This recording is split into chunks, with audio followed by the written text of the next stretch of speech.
د رسول الله صلی الله علیه وسلم زمانه د رسول الله صحابه یو کس گرفتار کو چې د یمانی سردار سمامه ابن عفان نوم و. پیغمبر علیه الصلاة والسلام له راوسته مسجد نبوي ته. هغه وخت کې جیل نه و، اټکلی نه وي، او دو چې څه وکړل د هغې جیل بس دا و چې ستنې پورې به سړی وتړه. په جومات کې دا د یمانی سردار دی او دی په جومات کې د ستنې پورې وتړه او په جومات کې اعمال شروع دي. څوک منځونه کوي، څوک تلاوت کوي، څوک چې دنه ذکر او اذکار کوي، څوک تهجد له راځي. رسول الله صلی الله علیه وسلم دې لاله تپوس دې کوي څومره څه دې خیال لې رائے دې څه ده ته راته ووایه څه وکړم. دی ورته وایي ای پیغمبره کوم مې قتلی نو نوم دې راباندې کېږي، وړوکی سړی نه یم چې بس اخوا دېخوا مې کوم پته به مې ونه لګي.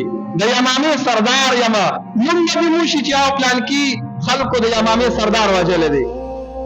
او ورته وایي دویمه خبر، دویم اپشن دله هم در کومه، که چېرې پیسې دې پکار وي، پیسې دې پکار وي نو ته وایه چې څومره دې لګي، ته وایه چې څومره دې پکار وي، زه به سوال جواب ولېږم او زما قوم به تا ته پیسې راوړي یا به درې درکړي.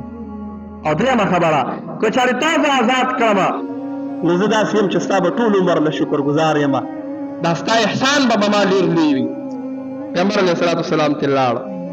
په دویمه ورځ بیا راغی، ثمامه څه دې خیال دی؟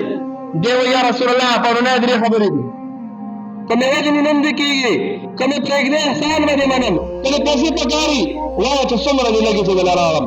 رسول الله صلی الله علیه وسلم په درېیمه ورځ بیا راغی، ورته وایي ثمامه څه دې خیال دی؟ دی وایي یا رسول الله پرونی درې خبرې دي بس چې څنګه کې. پیغمبر علیه الصلاة والسلام صحابه ته وایي د اخلاص کوي، پرېږدی دی. صحابه رضی الله علیهم اجمعین دی پرېښوده، دی بهر لاړه، اوس دی نه یمامې ته ځي نه مکې ته ځي، بهر لاړه، مخامخ اوبه وې چینه باندې ده، په هغې کې غسل وکړه، واپس راغی رسول الله صلی الله علیه وسلم ته کېناستو. یا رسول الله ستا په لاس ایمان راوړم مسلمان کېږم. او ورته وایي یا رسول الله د اوس نه مخکې لږ ساعت مخکې ما ته په ټولو کې زیات چې بد ښکارېدو مبغوض و هغه ما ته ته وې خو یا رسول الله د اوس په سالمه دنیا کې ته زما ډېر خوښ، ته زما ډېر خوښ یې.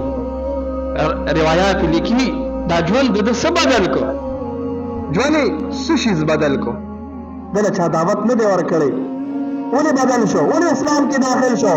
وایي دی دا درې ورځې د صحابو په دې مجلس کې کېناستو، دا درې ورځې دی د نیکانو سره ناست پاس شو، دوی ته وکتېدل، د مجلس اثر په ده دومره وشو چې الله ده ته ایمان نصیب کو.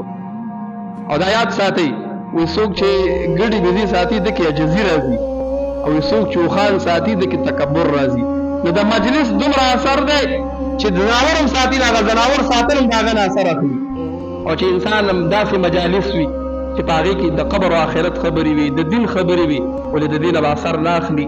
نو یو ځان له ضروري کوشش وکړو چې ناسته پاسته ملګرتیا دا د نیکانو صالحانو سره کوو، نو څه به زده کړو، او که څه زده کوو هم نه نو 15 منټه به مو داسې تېرېږي چې هغه راباندې وبال نه وي.